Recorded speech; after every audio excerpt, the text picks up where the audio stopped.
Welcome to my reviews at 7931. The T6 Jedi Shuttle had 389 pieces and in 2011 retailed for $60. Nowadays, if you want one sealed in box, it's going to run you about $250. Definitely some high markups on this set. I am very excited to review this set, as it was something that I had as a child, and I'm so excited to have it back in my collection. As always, if you enjoy, please make sure to like and subscribe so you never miss a video, and let's get right into the minifigs. First minifig we're taking a look at is Anakin Skywalker. He has that very nice and frankly iconic Clone Wars print on his chest and the googly eye face. He also does come with that very nice Anakin hairpiece and a blue lightsaber, which is of course very fitting if you're going to do an Anakin. However, something that is notably missing from the figure is any form of other printing. He has no back printing, no leg printing, or double-sided face, which can make the figure feel a bit naked. However, I find it very nostalgic, and for 2011, it does get the job done. Next minifig we're taking a look at is Obi-Wan Kenobi. Like Anakin, he has that very nice Clone Wars print from the earlier seasons. He also does come with the Obi-Wan hairpiece, which I feel is a little bit inaccurate. It's not the same as we see from the live action version of Obi-Wan. It is a different hairpiece, which I think looks okay, however it does look a bit jarring, and he does have that very nice googly eye face print. However, like Anakin, he shares no other printing in no double-sided face, back printing, or leg printing. However, again, like Anakin, he still is a very good and very charming figure.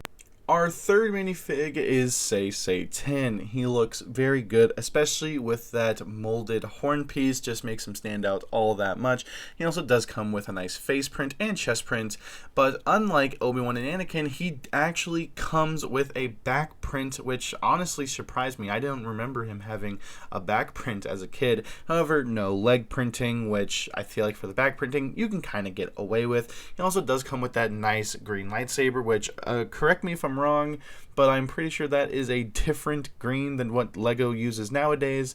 And also something to note is that the horn piece, the little thing on top of his head, actually comes with some depth in the gray bits, which I did not remember. But overall, this is a very good minifigure. However, it will not be topped by our fourth minifig, which comes in the form of Shaak Ti. She was exclusive to this set, and rightfully so. Just absolutely beautiful figure. Does come with that very nice Leku piece, which has some printing of her head on top, which looks very good. She also has that very nice red skin tone, captured her likeness beautifully, and a nice chest print along with her blue lightsaber. However, like Obi-Wan and Anakin, didn't come with a back print. However, it is a little forgiven as she wears a cape and you wouldn't be able to see it anyway. I do wish she had some leg printing like all the other figures, but again, for 2011, you just weren't gonna get that. But overall, an absolutely beautiful figure and one that I am very happy to put in my collection. Before getting into the play features, I want to talk about the look of the set, and it looks very good. It has that nice red and white color scheme. I think this definitely pops off of a display shelf much better than the T6 Ahsoka Shuttle, which you can see behind on the shelf back there. It just looks so much better, and again, like I said, pops, especially with that nice Republic logo on the wing. Overall, just the shaping is incredible. But now let's get into the play features. Starting up at the front, we have the cockpit. It looks very good with that nice printed windscreen piece, and also has a very nice interior. And to access this interior, you just want to grab the windscreen and pull it off like so. No fancy hinges or any sort of thing like that to access. And now let's get into that interior. Putting your minifigs in the cockpit is as simple as ever. You'll see some red studs on the bottom, and you just put the minifig's legs on that, and there you go. It's a little hard to get the back one in, I noticed. You kind of have to finagle it a little bit and kind of hold the bottom, as the bottom of the cockpit is not strong enough to hold the weight.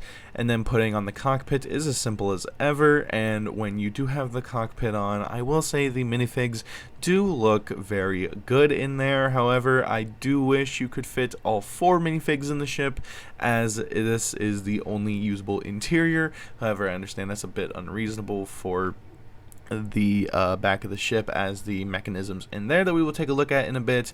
But overall, the look of the cockpit looks very good, especially with minifigs inside. However, that is not the only feature in the cockpit, as if you just grab and rip away from the ship, you will find the escape pod. It looks very good, very nice shaping on the escape pod. I guess that makes sense, as the cockpit also has nice shaping. And on the back, you will actually find the spot where you hook it back into the ship, and 2 trans blue studs, which act as thrust, or I think are supposed to represent thrust, which I think looks very good. And also, something to note is that this, for only having a 1 connection point, is very strong. You're not going to have to worry about it falling out, yet when you want it, you can just pull like so. It's a very well integrated feature, in my opinion.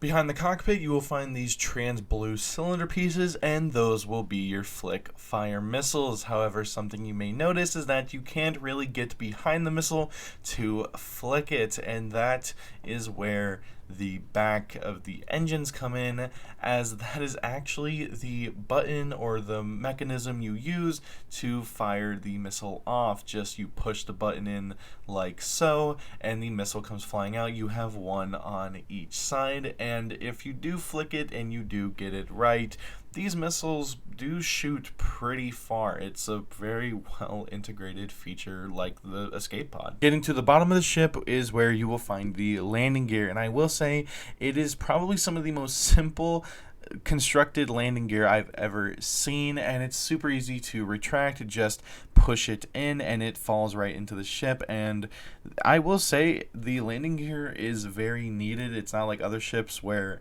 it seems a little pointless. You do actually need the landing gear, otherwise the ship will fall forward. As you can see, I'm really slapping it here in the front, and it just doesn't want to fall forward. Even when it does, it bounces back. Overall, some very nice landing gear. Now getting into the main play feature of the Jedi Shuttle is that you can move the wings. Simply just retract the landing gear and you can spin them. They're just on this gear piece, and I will say for this set, being over 10 years old, this play feature still holds up very nicely. It doesn't feel brittle or fragile, and also the swooshability for the set is very good. And I will say too, holding it is easy as cake. However, do not hold it from the top fin, as it will definitely shatter. Definitely hold it in your hand rather than with your fingers. And then to land the ship, just put the wings back into landing position, fold out the landing gear, and simple as that. Overall, a very nice play feature. Something else I do want to note about the Shuttle is that the wing detailing, specifically the lack of detailing. Now you may look at this and think, what do you mean, Sparky Studs?